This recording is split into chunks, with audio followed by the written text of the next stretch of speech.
Hey everybody, I'm so delighted to see y'all here.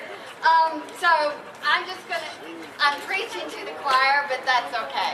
So let me tell you a little bit about myself and why I'm up here. I'm the last person that you'd expect to be here, but I'm the person that I hope that y'all will be reaching.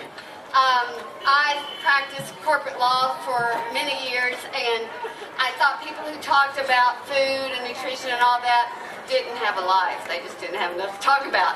Because I ate terrible food, and I thought I had tons of energy. And then I had a car accident and had a brain injury that should have healed, but it didn't. And so I ended up spending 14 years totally disabled. And I was on 18 drugs, and if any of you know what fentanyl is, it's 100 times stronger than morphine. So that's kind of the way my life was. I was drugged up the whole time. I spent pretty much 20 hours of sleep a day. And I had lots of procedures and medications. I was on the 18 medications. I was on like 33 supplements. So I was trying to do the nutritional thing, which I thought was supplements, to heal my body. And nothing worked. So I was fortunate enough that somebody told me about a holistic healing center. And I went there, and they changed my food, and in 3 weeks I was off of 17 drugs. Yeah. And I was facing experimental brain surgery, which they had told me 50% of the chance I would die on the table. And instead, after the 3 weeks, I didn't need the brain surgery. So I spent the last 5 years trying to figure out what happened. You know, how did that happen just by changing the food? So I have been to schools around the country learning about the toxicity in our food. So GMOs, I've looked at the sugar, I've looked at things about, different diet variations, and I'm not going to get into here, but different diet variations that can help. But fundamental to everything I've studied, at the heart, the core, the worst thing that I've found is the GMOs. So, and I've met so many people like me who have spent years of their lives in bed, going to doctors, taking tons of drugs. They take the GMOs out and their lives get better. So I am a speaker for the Institute for Responsible Technology, and I have like hour-long speeches, and we're not going to get into that. But I do a lot of speaking, educating people about GMOs, but thank God I don't have to educate y'all. What I'm here to do is to challenge you. I'm here to challenge you to not just be activists today, but what you can do on a daily basis. So there are practical things, and since y'all are here, y'all probably know, shop organic, shop at your farmer's market. And when you shop at your farmer's market, find out, first of all if it's GMO, but then find out what kind of pesticides and herbicides they're using. Because you want to make sure, like glyphosate is it's Roundup Ready. That's what it's called. That's the label. But that's they genetically modify the seeds so that they can spray tons of glyphosate on, and the glyphosate, or it was in Agent Orange, but the glyphosate kills everything but the plant. But they found that glyphosate does not easily wash off. So make sure from your farmers markets that they're not using glyphosate, that they're using a pesticide and herbicide that can be readily washed off. So that's what you know. Farmers markets, to come to Savananda, to go to the other co-ops around town, to do CSAs. But what else? Okay, so one thing we can do, so this is about raising awareness. Anytime I drive by a Kroger or a Publix or another grocery store and I have time, I go in and I say, where's your GMO products, non-GMO products? I want to shop non-GMO. I know that's important. Where do you have it? Go to the clerk first, buy a bottle of water or something. Ask the clerk. If the clerk doesn't know, start educating the clerk. And then say, may I speak to your manager? Talk to the manager, because the more that we raise awareness that there is demand, the more that we're going to get a response. So another thing, and this is talking mainstream. If y'all all shop at natural food stores, that is awesome, but I'm going to challenge you to go to grocery stores. We're very fortunate that finally mainstream grocery stores, they have started carrying one product that is mainstream, that is labeled non-GMO. I don't have the box here, but it's the natural grape nuts. I don't eat grape nuts, but I go buy that natural product with the GMO butterfly and I donate it. Because all we've got to do is create a 5% turn in the cereal market and all of the cereals will start going non-GMO. Yeah, but it's up to us, and that's something we can all do. That's easy. So I challenge you, and it's only the grape nuts that's original. The other grape nuts are still GMO. So look for the original. Buy it. If you don't like it, give it to somebody. Donate it.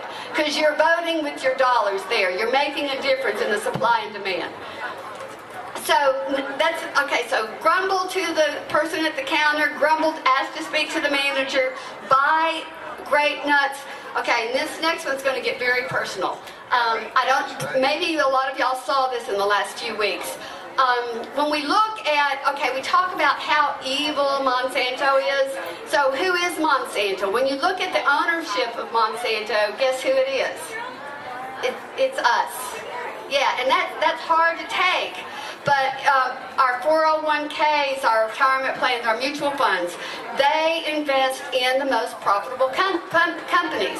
So it's up to us to go to whoever's our financial planner, whoever helps us, and say, I want to invest in more conscious. Come on, Dad. I want to invest in more conscious things. So take me out of any Monsanto investments. So that's another thing. It's up to us personally to do. And we can make a difference. If we take the money away from Monsanto, they can't continue to buy out the seeds and poison us. So, how many of you, who can tell me some other things that they've done? Who can tell me some other things you've done to raise awareness and to get people to know about GMOs? Social media. Social media, yes. Yes, posting, texting. Pinterest, Instagram. Awesome. Okay, one more thing, and this is going to be big here in Georgia. So, you know that we've had struggles all over the legislatures, all over the country trying to get labeling, and that Vermont finally got labeling, and very progressive people. And I talked to the senators there and got strategies, and it turns out that we had a labeling bill introduced that is in committee right now by an organic farmer. The problem is he did not run for re-election, and the people that are running do not know about GMOs. But it is up to come out of committee in January.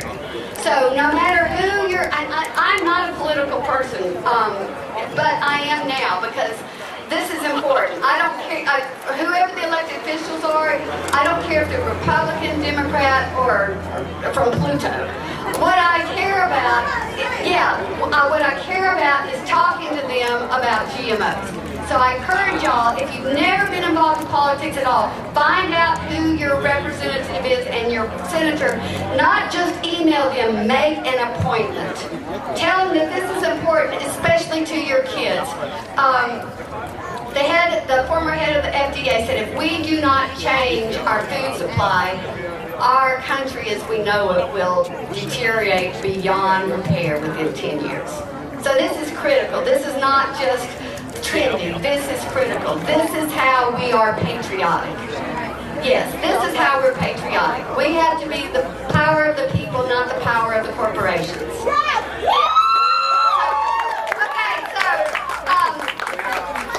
I want to also, last thing I want to encourage y'all, I speak at schools, I speak at churches, I speak, like the city of College Park has an initiative going on right now to get their firemen healthier.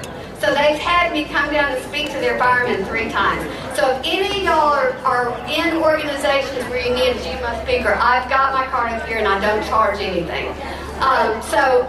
There's GMO speaker, non-GMO speaker training that I can tell you about if y'all want to be speakers. I especially encourage it for schools because the kids and our young adults are the people who are going to make the major change. So if any of y'all want that, please get my card afterward and let's talk. All right, thanks a lot. I'm so happy y'all are here. Congratulations.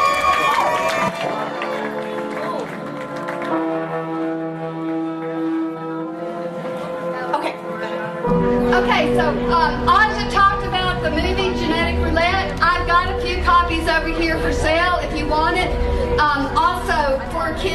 absolutely. There's a film, you'll have to order this online. It's called The Hidden Dangers in Kids' Foods. Really good. Some other things over here, if any of you are moms, baby formula is all out of GMO soy. So we've got a pamphlet on hidden risk for children. And then we've got one for the health risk. And then we've got the GMO, non-GMO shopper's guide, which shows you all the things that have non-GMO certified, so you can shop for it, so you can ask for it. Even if you know they don't have it, if you ask for it, it's important. It's also important to start asking at your restaurants. I'm consulting with restaurants right now, and they really want to go non-GMO, but they said it's just too cost prohibitive. So whenever you go to a restaurant, please ask. Even if you know the answer, please ask if you have non-GMO. Tell them that you're willing to pay some more, because there's a lot of resistance there because of profit. So if you show them demand, they'll make the change.